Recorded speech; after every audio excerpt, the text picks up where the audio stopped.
Look at her. She's so cute. Wait, do you want to be in the video? Do you want to be in the video?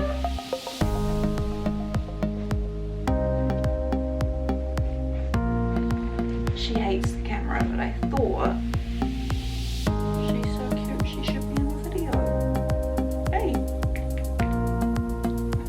Look at her. She's like a... Oh, hey there. Hi. I feel kind of weird doing this. I'm used to, like, I video all the time, but I'm used to videoing with my phone kind of like this. But I've been saying for a really long time that I want to start my YouTube channel, and here we are, because there's no time like the present, right? And I was like, what videos am I going to do? I thought about a while ago. I obviously posted some vlogs, which you'll see on my channel, from when I was on Dancing with the Stars, which I didn't quite keep up because I kind of didn't realize what I was getting myself into, and we were training like 10 to 14 hours a day, and I just had no time to keep up with it. But I figured, you know, I may as well just start, and I was kind of overthinking it. I'm really good at doing that. But I was like, just get on and tell your story. And the whole reason I'm starting my channel is because I like to tell stories. I like to I guess have rants about different things and chats about things that are going on in my life, and a lot of them are in quite a long format that just don't fit into stories. So I figured in times where I want to talk about something in more depth, then I'm able to jump on YouTube and chat about it. So I thought I'd give it a go. If no one watches it, no one watches it. That's the good thing about YouTube, right? So I thought this video I would just start super simple and explained how I lost my leg, because that's something that I get asked all the time. Even though it's also something I talk about all the time, I forget that there's constantly new people coming and following my journey, and they don't actually know where my journey started, or they haven't come to one of my talks, so they don't know, I guess, the full story. So I thought I would explain that, and people find it interesting, and I guess it kind of is, because I had quite a different childhood to I guess what many people have. I'm probably gonna play with my hair a lot because I don't usually, I try, I don't know. I'm one of those people, I just like, my hair ends up in a top knot straight away, so I apologize. But yeah, so my journey began, I guess, in 1992 when I was born, and I had a reasonably normal, like very normal childhood right up until the age of 9. I was a super active kid. I played every sport possible. I just loved being outdoors, and I was lucky I was born in a time before social media, so it meant that I was just outside playing on the weekends with my friends. That's Holly. This is my dog Holly. Where is she? Oh, she hates the camera, but she's very cute. Anyway, where was I? Yeah, so I was a super active kid. I grew up with 2 amazing sisters and 2 amazing parents, and yeah, life was pretty normal and up until the age of 9. And then at the age of 9, there was one day when I was outside playing with my sister, my older sister, and I thought it would be a really good idea to attempt to balance on a soccer ball.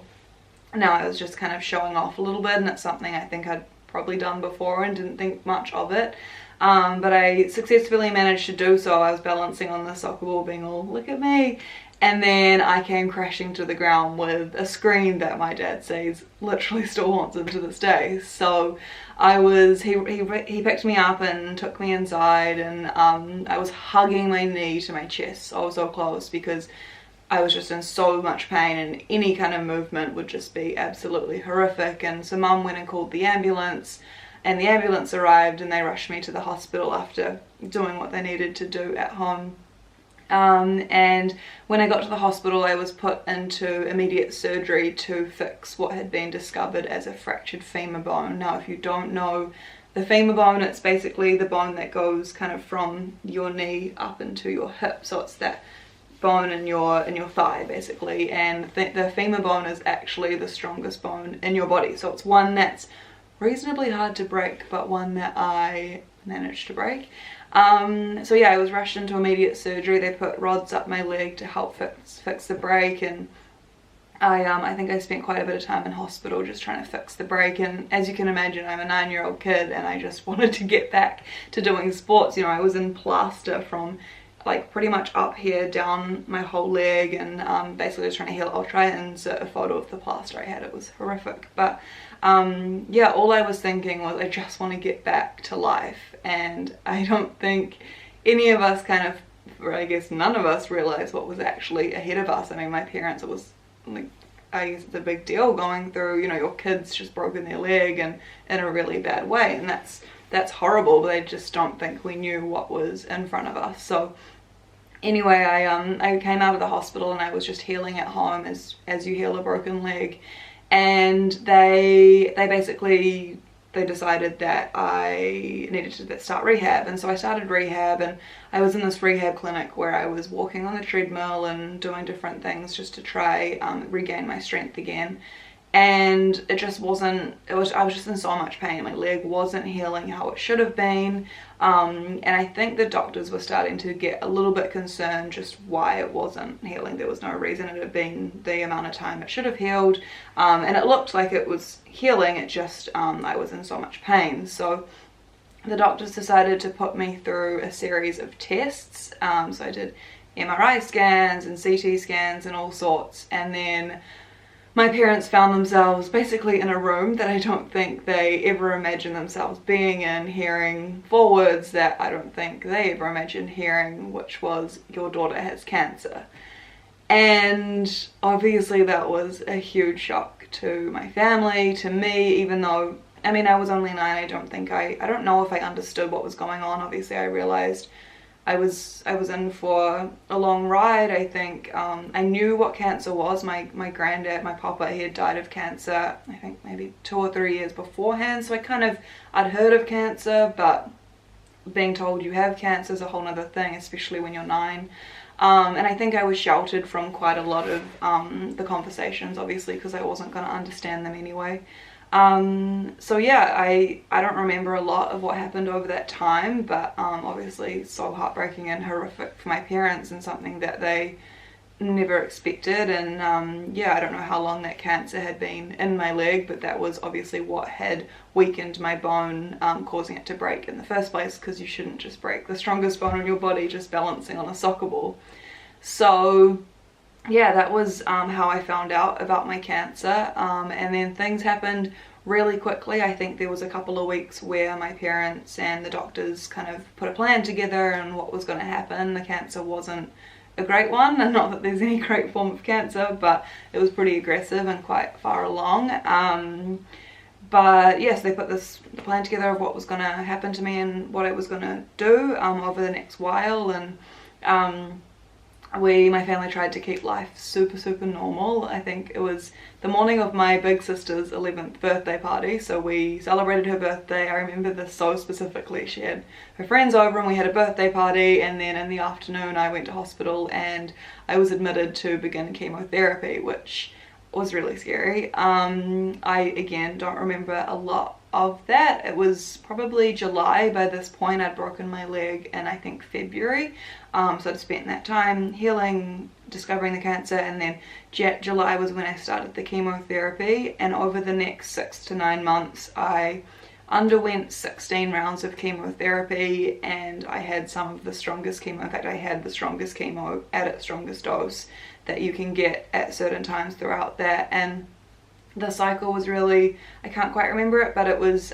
something like I'd be in hospital for 2 weeks, and then I'd get a week off because you have to allow your immune system to build up, and then I'd be back in hospital for a week having more chemo, and that cycle kind of just kept repeating. And before I knew it, I weighed 18 kgs, and I had feeding tube in my nose keeping me alive because I couldn't eat, largely because I had no appetite. I would vomit everything up, and also one of the side effects of the chemotherapy was that I had ulcers literally lining my whole tongue, all of my gums, so eating, even if I wanted to, was absolutely horrific. So they decided I was getting way too skinny. I'll put a photo up here. It's unreal. I was literally 18 kgs, so they had to feed me through a tube. And there was a whole lot of treatments. Some I don't remember, some I just, like, they're just kind of part of life. But yeah, chemotherapy was the main one that I went through. And yeah, I had no hair. I still remember the day that my hair started falling out, and it's actually kind of like it is in the movies. You know, in the movies when there's a cancer movie and they wake up and they've got all this hair on their pillow and you think it looks really dramatic, but that's actually how I lost my hair. I would just wake up in the morning either in hospital or at home and I'd just have these clumps of hair on my pillow, or I'd brush my hair or just put my fingers through my hair and you'd just pull out clumps of hair.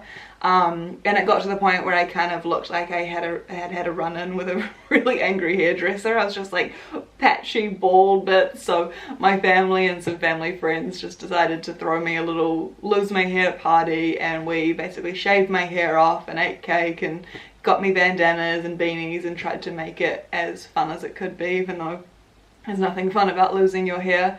But yeah, so that was obviously a massive thing to go through, as anyone with cancer goes through, but as a 9-year-old girl kind of, and I think it's that moment where you're like, wow, I have cancer. You know, you've seen, or my family will have seen people with cancer and, you know, they've got no hair and it's quite significant, and then all of a sudden their own child or me is the one lying there with no hair, and you're completely bald. And then I had no eyebrows, nothing, everything falls out. So yeah, that was really scary. And then I obviously got super sick, and I don't know when this decision was made, but it got to about October of that year, or it must have been the month before September of that year, and the doctors obviously talked to my parents, and the cancer wasn't shrinking. The chemotherapy wasn't really doing what it was supposed to be doing. It was just making me sick, really. It wasn't shrinking the cancer in any way, and the cancer was super aggressive. So they decided that the only way to save my life was going to be to amputate my leg, which as a 9-year-old girl, who's especially one who's very athletic and just wanted to be outside running around with her friends, being told that she's about to lose her leg is really scary. And I kind of remember being told, I was sat down on the couch at my parents' house at home, and I remember them telling me and explaining the surgery that I was about to have, which I'm going to actually talk about in another video. I've talked about it on my Instagram. It's a very rare, I was one of the first in New Zealand to have it done, so very rare surgery, but it's so long that I will go into that in hopefully my next video. If you guys want to hear about it, tell me. But yeah, I remember them telling me a little bit, but I don't remember how I felt. Like, if I was told now that I was about to lose my leg, I'd be like, what? You know, like it's so, I don't know, it's really weird, and I don't know if some of that's because I just genuinely don't remember, or if because I didn't really know what was about to happen. And that's something that I speak about a lot, and I'm really grateful for, because I think there's something so amazing and beautiful about the naivety that we have when we're kids. We don't, you know, we don't fear things, we don't develop fear until we're older, and I think that's really cool. It's why, you know, when you're a kid, you'll jump off a tree, and right now, like, if I went to jump off a tree, I'd be like, oh, I'm gonna die, you know. But it's this, I don't know, it's this idea of yeah, naivety and this innocence that we have when we're kids. And I think a lot of that, I almost want to say, saved my life, because I just got on and I just went with it, because my mind wasn't in the way. I didn't know the implications of what this was going to have on my life. But don't get me wrong, I was very scared, and I did know that I was losing my leg. You just, as I said, you just don't know how that's going to implicate your life when you're only 9 years old. So yeah, my surgery date was booked for the 18th of October, and this isn't that funny, I don't know why I laughed, but the 18th of October came around, and my surgeon actually came in the morning very, very angry, because I think the anaesthetist hadn't shown up or something. So this is a surgery that was going to be 14 hours and reasonably life-threatening and life-changing, and something that we'd prepared ourselves for, and then we find out on the morning of the surgery that it was going to be postponed. It wasn't ideal, but so my surgery was then booked for the 25th of October, and so it happened. I got put to sleep and had really quick sleep. It was probably the longest day of my parents' life, because it was 14 hours for them, but for me it was just a snooze. And then I was put straight into ICU, which is like the intensive care unit, and I don't know how long I was there for, but a little while. But 4 hours after the surgery, I was able to move my now left leg, which again I'll explain in another video. But it was just amazing how it all just worked, and my brain kind of was like, yep, you know, we got this. So yeah, that was me losing my leg, which was yeah, scary. Obviously, I still remember being wheeled into the hospital, like into the theatre in a hospital bed, and Dad was with me, and I was just a mess. I was just streaming with tears, and I didn't want Dad to go, but the doctors were amazing. I always remember Teletubs. That always, when you're being put under an anaesthetic, they'd always start talking about the Teletubs and which my favourite Teletub was, and before I knew it I was asleep. So so weird, the things that you remember. But yeah, so that was me losing my leg, and then I was sent up to the orthopedics ward, which is where you go with anything related to bones and stuff like that, because I wasn't on the cancer ward. Just while I was basically healing from the surgery. And again, I was in plaster up to here, down my new half leg and halfway down my good leg, just to kind of hold my pelvis in place and allow my body to adjust. And so that period of time was focused on literally just healing my amputation. And there was a lot of quite horrific moments through there. As I said, I was one of the first to have that surgery done, so kind of my whole life I've been the skinny pig, so people didn't really know when the right time to take the plaster off and all of that kind of stuff. And then, so it must have been early November by this point, and they wanted to give my body some time for my immune system to build itself back up before I had to have more chemo, just to make sure the cancer was completely gone. And yeah, so it was about December that I was admitted into hospital for more chemotherapy, and that was by far the lowest point. Again, I'll put a photo up here from when I was sick in hospital over that time, and from what I remember and from what my parents have told me, that was definitely the closest I got to losing my battle. And I think there's actually a story, I shared it on my Instagram a while ago, my dad only told me recently, but I was basically at home and I got rushed into hospital with a really high temperature around this Christmas period. And I arrived at the hospital, and when I got there was this young boy who also had cancer, and he was being rushed into hospital with a high temperature. And I'd met him at the hospital before. You kind of make friends on the ward. And he was there with his family and I was there with mine, and we both got admitted to, I guess, fight infections or whatever was going on. And the next morning I woke up and he didn't, which was obviously horrific. And it just, that kind of moment when my dad explained it, just I guess made me see how close I got to lose my battle. You know, we both arrived in a really similar situation, and he just, yeah, didn't quite make it, which is horrific. And you see that a lot when you're staying on the cancer ward, which is really, really sad. But yeah, so Christmas was the lowest point, and I think it was just because I think I mentioned before, my immune was so low from the surgery that I'd had, and then being knocked again, chemotherapy just completely knocks you. So yeah, that was that. But then somehow I just started regaining my strength and things started getting better. And I still remember the day that I was discharged from the hospital, and the nurses all do like big banners saying you've made it and no more chemo and goodbye, and that was really awesome. And I get home and there was a little welcome party at home. Yeah, so that was the end of my cancer journey, which we hoped was the end, and thankfully was the end, because unfortunately for a lot of people it comes back. So there's about a 5-year period, or 5 to 10 year period, but you'll watch very closely over that 5-year period just to make sure nothing is coming back or regrowing. So I was really thankful, and still am thankful, that it never came back. Touch some wood. But yeah, so my life from then on was just actually learning how to live my new life with no leg, really.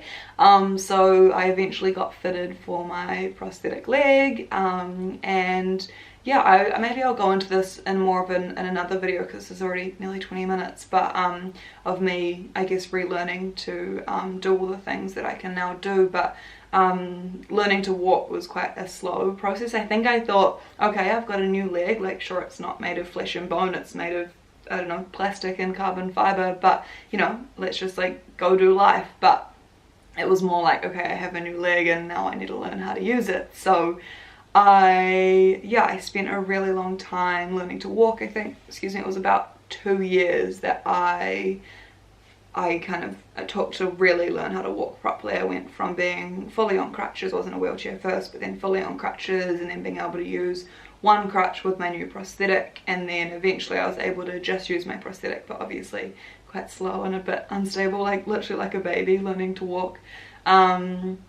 Yeah, and then from there I just kind of built my abilities as I went, and I talk about that a lot on my Instagram in terms of getting back into the gym. This is obviously when I was much older, but my life has kind of just been this journey of me learning to push my abilities and see what I can do, and every time I'm told I can't do something, I find a different way to do it and all that kind of stuff. So yeah, as I said, I'll go into that in a different video because I don't want to yarn here for too long, but that's basically the story of me losing my leg and having cancer. And yeah, it's something that it's quite weird to talk about, even though it's kind of become my life story. Talking about it, it's still really weird to talk about, because I guess you always hear of people having cancer and I'm always like, oh my god, that's just horrific, and then I forget that I was that person and I went through that. So yeah, it's kind of weird to, I don't know, it's really hard to explain.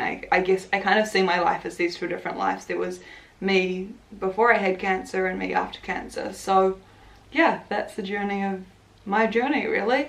If you have any questions, put them down below. I'll get back to all of them. And if there's anything else you want to see or know more about, any other videos, let me know. I'm very new to this YouTube thing, but I thought it'd be an awesome way to start sharing their stories and being able to, I guess when people ask questions, I can tell them that there's a video of me explaining all these different things. So yeah, I hope that makes sense. I hope you enjoyed it, and yeah, any questions down below, and thanks for watching.